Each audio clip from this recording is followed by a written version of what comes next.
Why does everybody look the same on social media? A search on YouTube will show you that this topic has been covered over and over again. Some theories have come up, such as a curated algorithm that's constantly pushing a specific look, to the normalization of Botox, fillers, and surgeries. These theories are not wrong, they have a lot of merit to them, but today I want to talk about two topics that I feel like have not been explored that much. First is the deep-rooted psychological desire that women have to be beautiful. Second is the accessibility of cosmetic procedures in 2026 that we have never seen before. Let's start with the desire to be beautiful. This is where we need to be honest about the unique and intimate relationship that women have with our physical appearance. It's a relationship that we are socialized to develop before we even truly understand the world around us. Somewhere between wanting to try on your mum's lipstick and heels, the glamorous women that you see on TV, the way looking good can mean compliments, popularity, and social ease, we learn that beauty is a form of power. So by the time you mature, choosing your own clothes, buying your own makeup, and trying to define your own style and identity, it's deeper than just picking an aesthetic. You're trying to maximize a social currency. Just thinking about the term face card, it's a thing for a reason. It's rarely ever used in conversations about men because men are primarily judged by their financial abilities and not their face card. We see young women build entire careers off the back of an aesthetically pleasing face that went viral from lip syncing to a song on TikTok. And what does this have to do with everyone ending up with the same face? When a certain look is pedestalized by the algorithm and creators that possess this look are rich in comments saying, "You're beautiful, I wish I looked like you," brand deals and enviable lifestyles, it creates a magnetic pull. Remember that as women, we're already socialized to want to maximize this currency. When you see the social benefits of adhering to the blueprint, it can feel rebellious, almost foolish to try and carve out a personal style that deviates too far from this. And I'm not saying that women are just mindless and we can't help just following trends that are put in front of us, but it's like, why I go through the trouble of developing my own unique style that might go wrong when there's a blueprint right in front of me. I can see how that person is treated, I can see what they get from it. I just want to be pretty like them, so it's just easier to copy them. When having a specific aesthetic equals fulfilling an innate desire, the pressure to conform just becomes intense.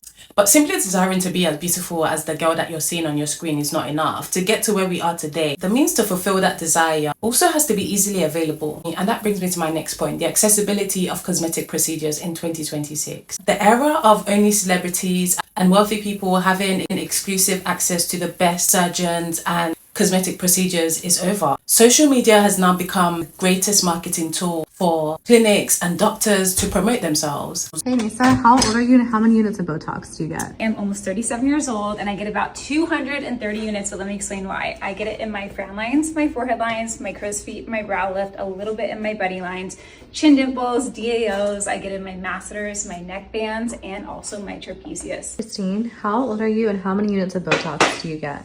I am 30, but turning 31. Forehead, frown lines, bunnies, crows, chin, all the neck. 100 units. Nurse Jessica, how old are you and how many units of Botox do you get? I am 32 and I get 60 units of Botox. I get my forehead, frown, crows, nose, lip flip, and my DAOs. Lisa, how old are you and how many units of Botox do you get? I'm 27 and I get 90. I get my platysmal, DAO, DLI, crows, brow lift, and lip lift. Hey Angie, how old are you and how many units of Botox do you have? I'm 32 and I have 48 units. So I have 8 to my forehead, 20 to my frown lines, and then 20 to my crow's feet. Jocelyn, how old are you and how many units of Botox do you have? I am 26, turning 27. I have my forehead, frown, crows, bunny, Nefertiti, and masseters, and I want to say it's like 100 units. Estish Nevlin, how old are you and how many units of Botox do you have? Well, I'm 26. I have my forehead, 11 crow's feet, the Nefertiti neck lift, and my masseters, and in total I have 106 units.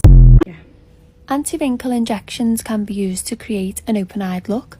By strategically placing injections into the muscle that pull the eyebrows down will open up the eye space. This means that the muscles that are responsible for pulling the eyebrows up will continue to work and will open up the eyes, making them feel less hooded.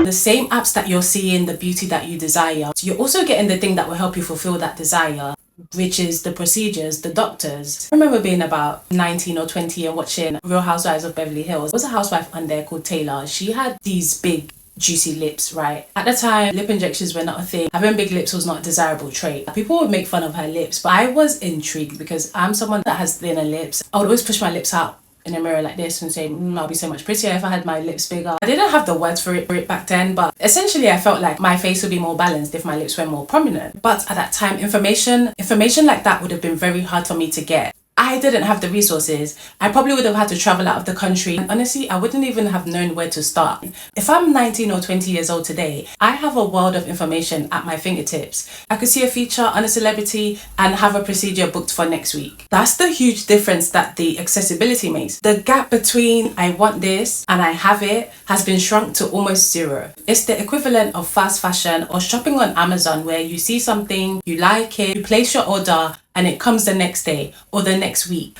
But this time is for your face. The accessibility barrier is diluted even more when you think about the fact that there is now a whole market of unlicensed clinics, doctors that are willing to perform these procedures for a reduced price. What do we have here? We have a young lady performing lip filler in the back of a car.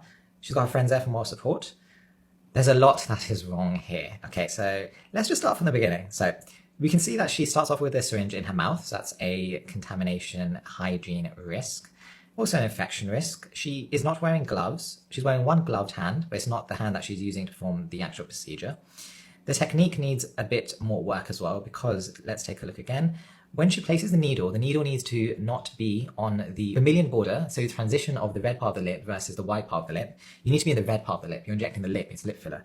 If you look carefully where the needle is going, it is above, it's in the border / in the white part of the lip. So that is going to increase the risk of migration happening. So that is not the right location. I'm disregarding everything else, which is horrible. We talk about technique here. I mean, she's a non-medic in the industry, and the industry has a lot of non-medics, especially in the UK. The UK is a very unregulated environment for facial aesthetics. So there are non-medics in the field. I've said my views on non-medics in the past. That's a separate issue. So let's critique her technique. So her technique is not the best, but she's aspirating, which is good. It's here and there whether you aspirate for lip filler. That is a technique, but everything else is just wrong. Now, I have always said that facial aesthetics should fall within the realms of medicine. It should fall within the realms of aesthetic medicine for a reason. These are not beauty treatments. You can see she's treating it like a beauty treatment. She's treating it like a wax or a facial. This is not a wax or a facial. This is dermal filler. Dermal filler is essentially a gel implant implanted into the face, causing soft tissue projection, so contours, definition, volume, enhancement across areas of the face. Because it is a gel implant, a good understanding of anatomy, a good understanding of complications, and a good understanding of how the filler is going to sit and integrate most naturally into the surrounding facial tissue is fundamental. You can argue and say, can these be delivered in a course format? And they certainly do. You'll get these people, medics and non-medics, going to these courses, half-a-day course, a couple of hours, you don't inject anyone, you don't see any patients, then you're let loose. You're free to go about injecting anyone wherever you want in the back of a car. Finances aren't even really a barrier anymore. For every price point, for every social status, there is an option for you. You can go to different countries, you can go to the reputable, expensive doctors if you want, and you can also get similar results on the low. And lately I've been seeing this discourse about how celebrities are reversing surgeries and dissolving their fillers. Those kind of things are being seen as cheap because everyone has them. Anyone can get it. Now they're going to elevate looking natural. Make that the exclusive thing that you try to attain, because that's not the norm anymore. And I find it extremely interesting. And when you think about these points, you can see how it's easy for everybody to end up with the same face.